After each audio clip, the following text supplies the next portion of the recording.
Abdul Aziz says, we have started Dhul Qadah, about this month of the Islamic calendar. The 11th month is called Dhul Qadah.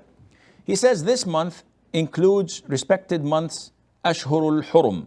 So whatever good deeds are made in this month, it gets doubled. Similar to how bad deeds get doubled. Am I right? Okay, first of all, let's do some defining. What is meant by Al-Ashhurul Hurum? Al-Ashhurul Hurum are the sacred months. In Islam, we have 4 sacred months. These months, beginning from the first month of the lunar or Islamic calendar, Shahrullah al-Muharram, Muharram, number 1. Then number 7, Shahr, the month of Rajjab. Then number 11 and 12, Dhul Qadah and Dhul Hijja. These are the 4 sacred months. Are they mentioned in the Quran? The answer is yes. Allah Azza wa Jal says in chapter 9, Surah At-Tawbah, verse 36, indeed, the number of months with Allah is 12 lunar months in the register of Allah from the day He created the heavens and the earth. Of these, 4 are sacred. That is the correct religion. So do not wrong yourselves during them. To the rest of the ayah. So in short, this is the ayah 36 that Allah mentioned in Surah At-Tawbah. It stated that when Allah created the heavens and the earth, since day 1, Allah created it to follow 12 months. And these are the 12 lunar months. Among them, there are 4 sacred months, which I have just stated and mentioned for you. Now, the question of Abdul Aziz is that are these sacred months, the good deeds are doubled and the bad deeds, the sins are also doubled?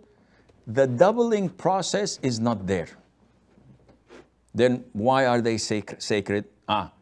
The size of the sin is greater than the size outside of it. For example, if you sin in London, differently than if you do the same sin in Mecca. Allah says, وَمَا يُرِدْ فِيهِ بِإِلْحَادٍ بِظُلْمٍ نُذِقْهُ مِنْ عَذَابٍ أَلِيمٍ. Whoever intends something that is wrong, that is sinful in Mecca, Allah Azza wa Jal will make him taste the painful torment.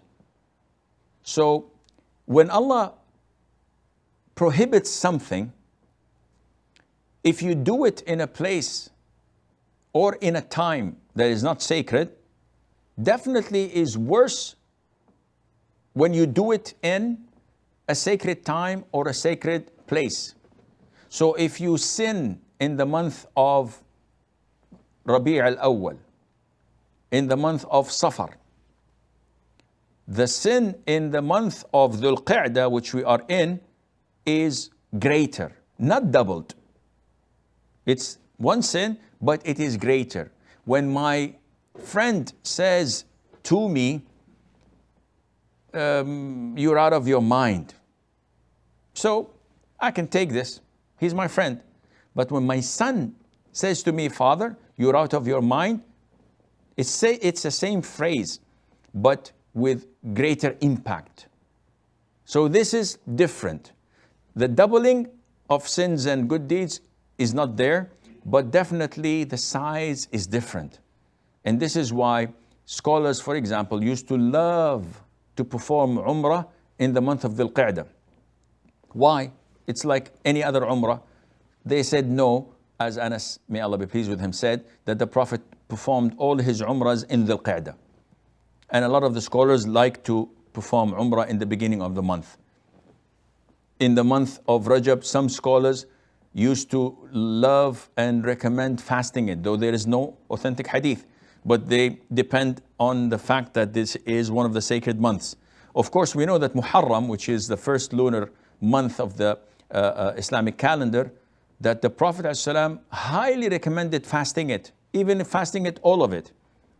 Because this is the best fasting after the month of Ramadan. So from these sayings and hadiths and evidences, scholars came up with the conclusion that the sins are heavier and more serious in the sacred months than the other 8 months, and the good deeds are more valued and rewarded than in the other months, and Allah Azza wa Jal knows best.